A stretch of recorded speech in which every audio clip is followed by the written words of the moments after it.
Hey everybody, so I've been doing this series where I've been talking through different ways that you can add projects to your portfolio. So a lot of people when they think about a portfolio, they think about developers and they think about designers. But if you are a entry level person trying to get a job and that job wants you to have experience, one of the best ways for you to gain experience is by building out a portfolio. And a portfolio is usually just a group of different projects that showcases your expertise and showcases the different skill sets that you're able to execute while working on a project or a job. So we kick things off with the customer service projects and what would be some impressive projects to put on your portfolio. Now we're going to go through administrative assistant projects that your employers will love or potential employers. So let's jump right into it.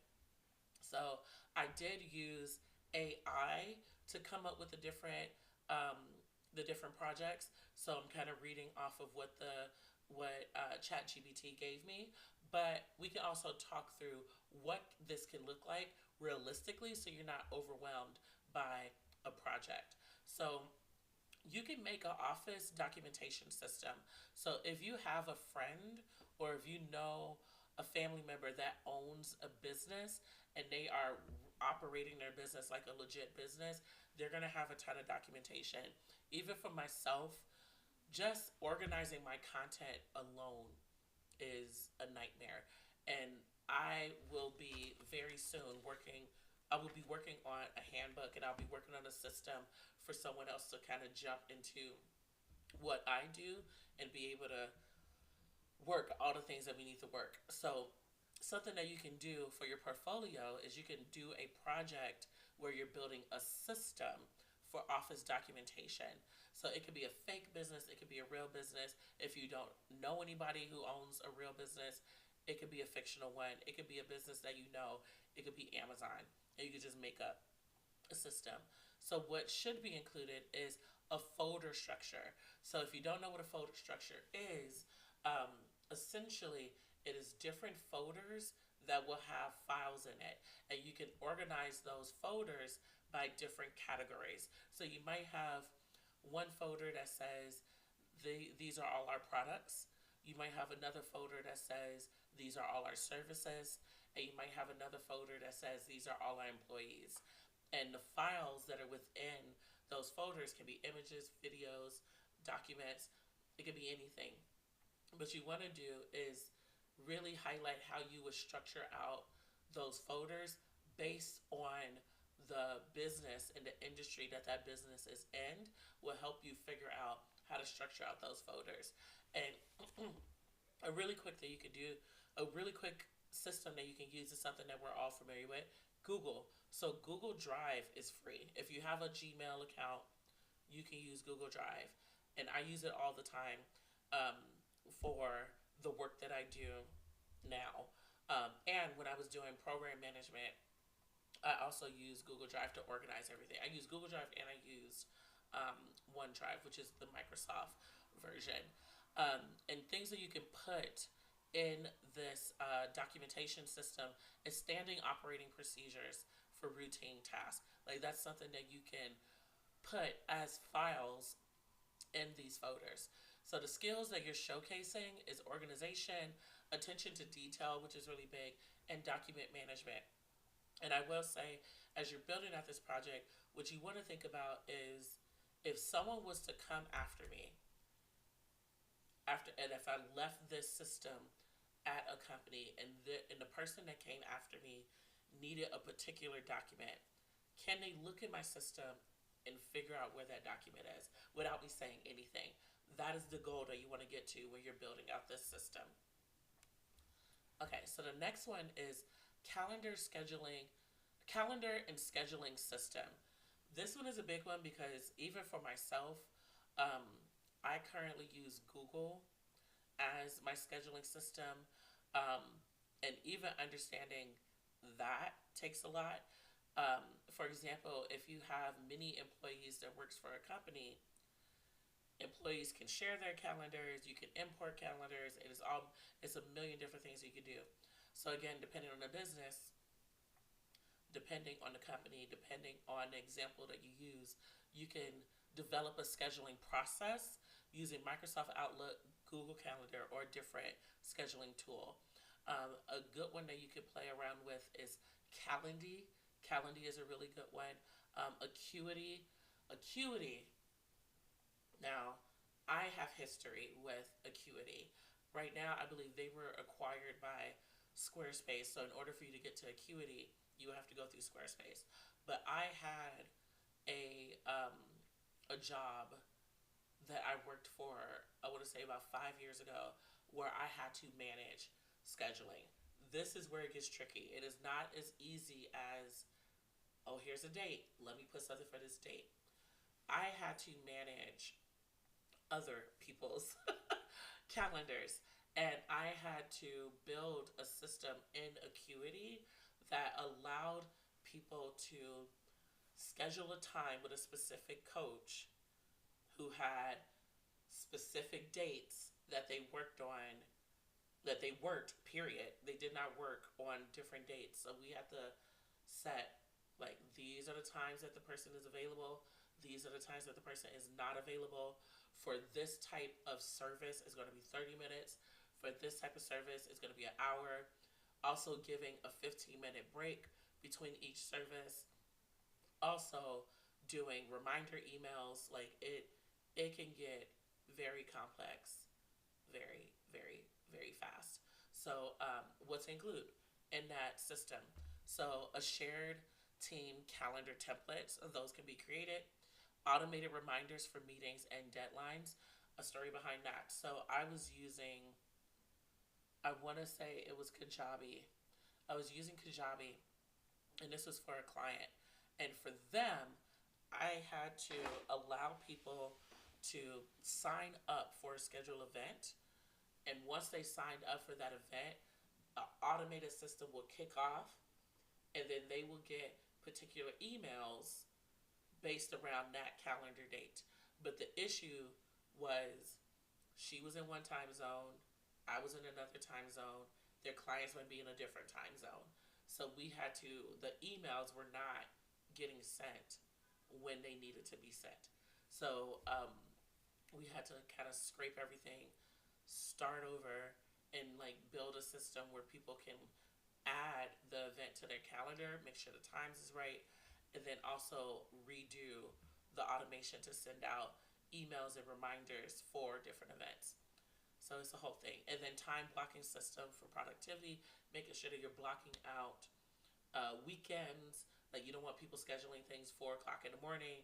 You want to make sure that you understand the system. And I would say, as you're building it out, document your process. Document where you struggled. And I think it would be good to call out those things even when you're interviewing. Like, oh, when I use Google, I struggled with receiving payments when people booked an appointment on Google, because Google doesn't take payments. But then with Acuity, that was another thing. Oh my God, it just took me back to the job. With Acuity, you could take payments. So like that was a whole nother thing. So it was like you don't want to allow people to book a slot until they paid. So like, and then when they paid, it set off a Zapier, and it was a bunch of stuff. But you want to talk through those challenges. What made it easier? What made it harder? What did Google do that Acuity doesn't do? What does Microsoft do that Google doesn't do? You want to take note of those things, because as you're talking through that project and you're talking through those challenges, like that helps people understand that you kind of know what you're doing. So the skills that you're demonstrating when you're building out the system is time management, coordination, because that's my thing. And efficiency. Like, how efficient are you when it comes to scheduling and managing people's time, because that is a big thing. So the next one is data entry and report generation. Whew. If you know how to build reports off of Excel, you are literally gold. You are gold. And the only reason I can say this is because I have been there before. I am used to and spoiled by all these different analytic systems and all these different tools that do reporting for you. I even, which I want to take note of this myself, I strongly encourage everyone to take a course in learning Excel and building out a report in Excel. Everyone should do it. Everyone. Because when I tell you years ago, when our marketing person left and I had to do her reports, and I found out everything was manual and in Excel and had formulas and had pivot tables. For 4 days, I cried. I'm talking real tears. I'm talking call the bestie up because I'm going to get fired. Like, that's how bad it was.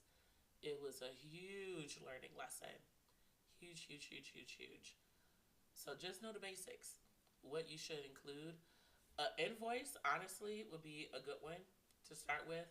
Like, I learned that real quick. I was like, oh, my money? I'm like, we go do this real quick. Invoices are really easy to do.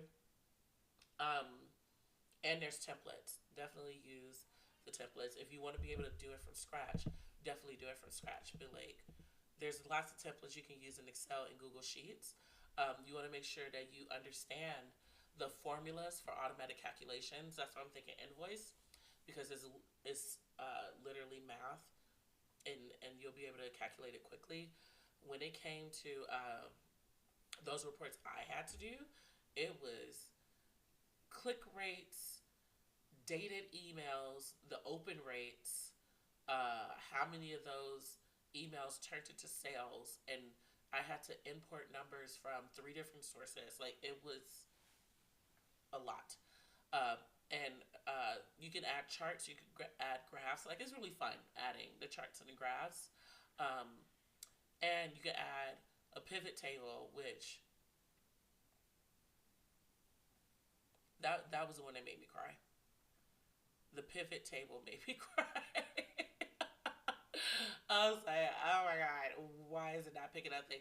And like, going back to the story, I recorded before the person left. I recorded every session I had with her, and I had her explain every single thing. And I rewatched those videos a good 50 to 100 times, not even exaggerating. Like, I watched her over and over and over and over and over again, and I was just like, it's not coming together. But trauma. But that was a past life, and now I don't have to do it. But if you want to take on this beast, take it on. Take it on.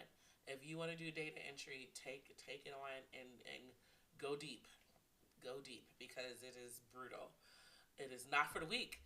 So the skills you can demonstrate is data management, accuracy, and Excel proficiency. If you are good at Excel, you will excel. So the next one is email and correspondence management system. So this one's a good one too. So you can create a professional email response system with templates. So you can do pre-written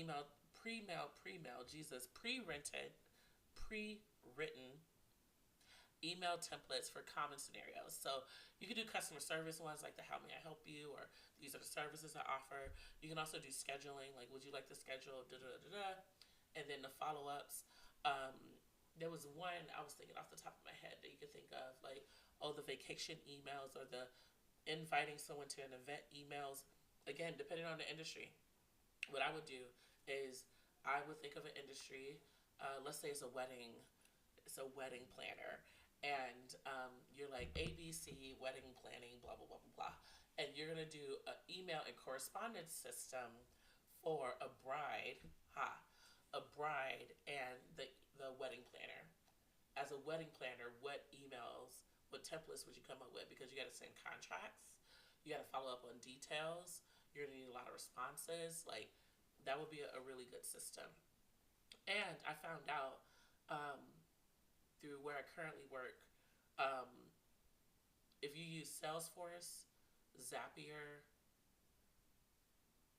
I want to say Airtable, you can pull data from emails and put them in CRMs and put them in other systems to kind of help get a lay of the land of where things are at. This is really big if you have a job where you have to deal with a lot of partnerships. If you are doing customer relationship management, this will be a good project for you to do. Like, do the email systems and then do the automation of how that connects to your CRMs and how that connects to, I think it was just the CRMs that you could pull it into. And then you could be able to pull data and information from those CRMs. I used to preach high and low about how CRMs are amazing and everybody should have them. Um, but that was a past life. But you should have a system for organizing emails with labels and filters. So get familiar with the labels and filters in Google. Like, if you were a certain business, like, you can have a tag for vendors, you can have a tag for suppliers, you can have a tag or a label for clients, partners, all kinds of stuff. And then the skills that you can demonstrate is written communication. How well do you write? Are you professional when you're writing these emails? Are you writing one or two sentences? Are you like, give me my stuff, goodbye? Organization. How are you organizing emails? You can highlight that too. And your efficiency. So the next one is a virtual meeting setup guide. So you could develop a step-by-step guide for setting up virtual meetings via Zoom, Microsoft Teams, or Google Meets. There's other tools out there that you can use too. But definitely think about, so this one is really big when it comes to community stuff. So everybody's not familiar with Zoom. Everybody's not familiar with Teams. As a matter of fact, I know tech professionals that hate Teams. They hate it because it's always giving them a problem. And Google Meet. Everybody don't know how to use Google Meet. Something that I love about Sunshine Enterprises is during our orientation, they did a whole session just on this. They did a session on, if we're going to do virtual, you need to learn how virtual meetings work. And they had a presentation and all kinds of stuff. So you do a presentation that has the step-by-step guide. You can literally do a one-pager that's a step-by-step guide. And a lot of these tools have their own documentation. So I would even make it easier on myself and say, okay, if we're using Zoom and you're struggling or troubleshooting, that's a big one. You could do one just for troubleshooting and tag that to or link it to the different documentation for Zoom and Microsoft. Like, here's a guide on how to troubleshoot your mic, and then it'll take you to that designated link. I would do that just to make it easier on myself. What to include? Instructions of scheduling. That's a big one too, because I have struggled specifically with Zoom. I have struggled with scheduling. Sending invites and setting up meeting rooms. Meeting rooms is a good one too, because depending on the company, you can do it where if there's different offices with different TVs that are set up to different computers, you can set up that meeting room in your Zoom. And I have no clue how to do that. So definitely look it up and add that in your step-by-step guide. And then best practices on virtual meeting. Like, make sure you, what I love is, I don't know how I did this, but I put in my settings, always check with me with my camera before I jump into a meeting. I made one mistake. I'm trying to think how long ago was that. It was right before my last QA job, and they gave me a laptop. Luckily, I was appropriate, but the angle, when I opened up the computer, all they saw was neck down. That's all they saw when I opened it up. And I was so scared because that camera was so low that I thought they saw other things. And I was like, oh my God, no, please Please, please, please. So, best practices and warning and heads up and like, please be careful. Like, definitely add your best practices. So the skills demonstrated, technical skills. That yes, yes, learning how to set this stuff up is definitely a technical skill because you have to learn how these systems work and you have to do certain configurations to make them work. So you're showcasing technical skills and communication and process improvement. That was a big one too. So best practices, thinking about like how you can have the best possible meeting, virtual meeting, that is process improvement. You're looking at a process and you're like, how do I improve it to have the best possible experience? Travel and expense tracking system. Woof. As a consultant,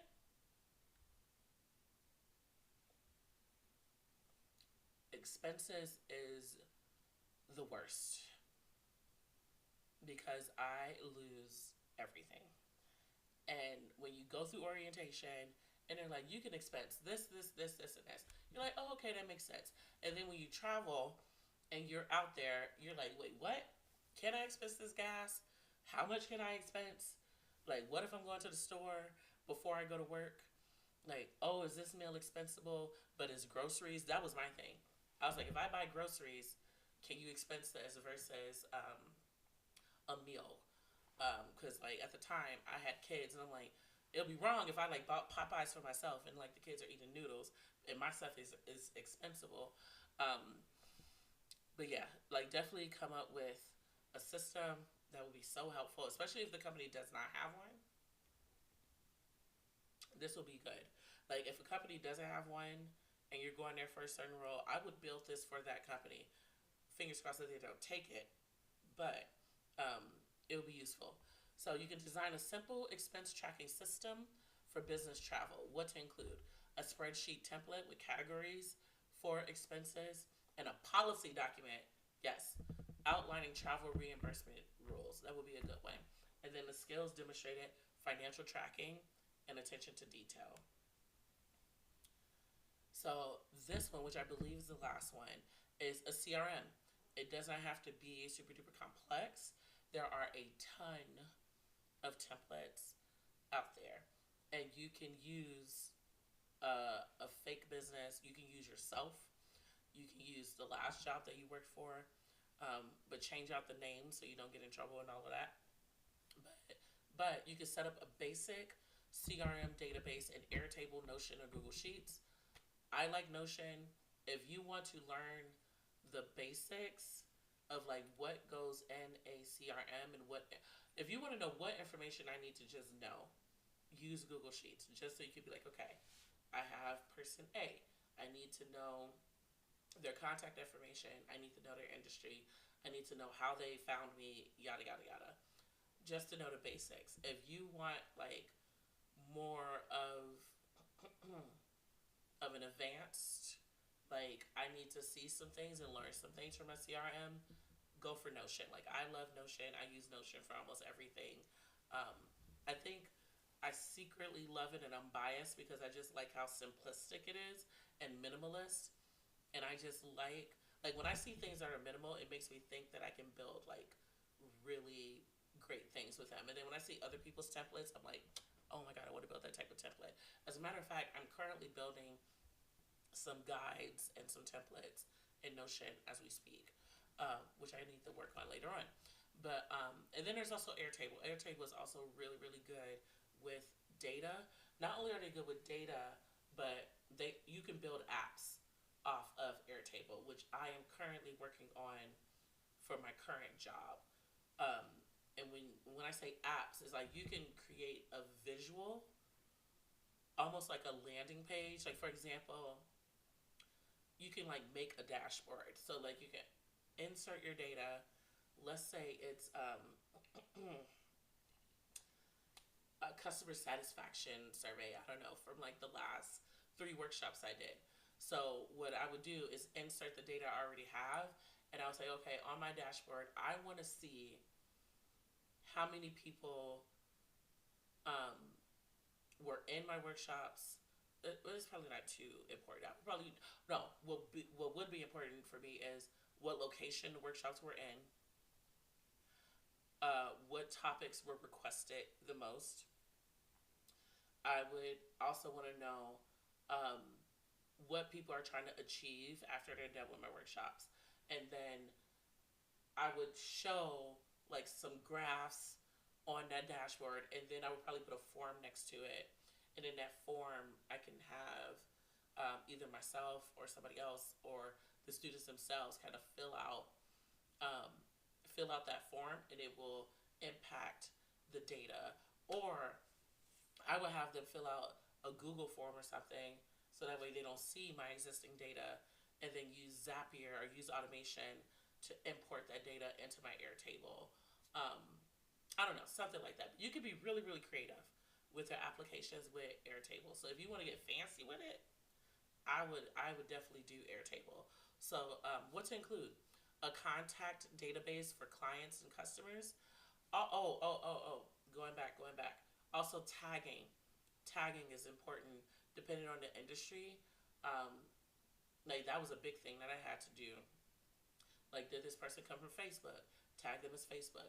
Did this person pay for like 5 day coaching? Tag them 5 day. Like, so that way you can see, okay, how many people did 5 days worth of coaching versus 1 day worth of coaching. And the only way you can kind of quickly do that is through tagging. But going back to this, so you want to do a database for your clients and your customers, and you want to do a follow-up schedule for communication and your notes and your updates and all that stuff. Like, how are you going to go about that? And the skills that demonstrates or that you demonstrate team is customer service and database management. So I believe, oh yeah, that's it. So that is everything. Yep. So that is everything that I have when it comes to different ideas and different projects that you can do when it comes to administrative, being an administrative assistant. And there's a whole slew of things that you can do. So it's not just limited to this. Whatever you can think of, be as creative as you want. And it doesn't have to be perfect. You could just have started, just having something where you have been building up those skills will highlight that you are the one for the roles that you're applying for. So that is it for this video. Feel free to comment, feel free to share. Um, if you would like to work with me in terms of building out a program of your own or doing different workshops, feel free to connect with me at ehi@geekempowered.com.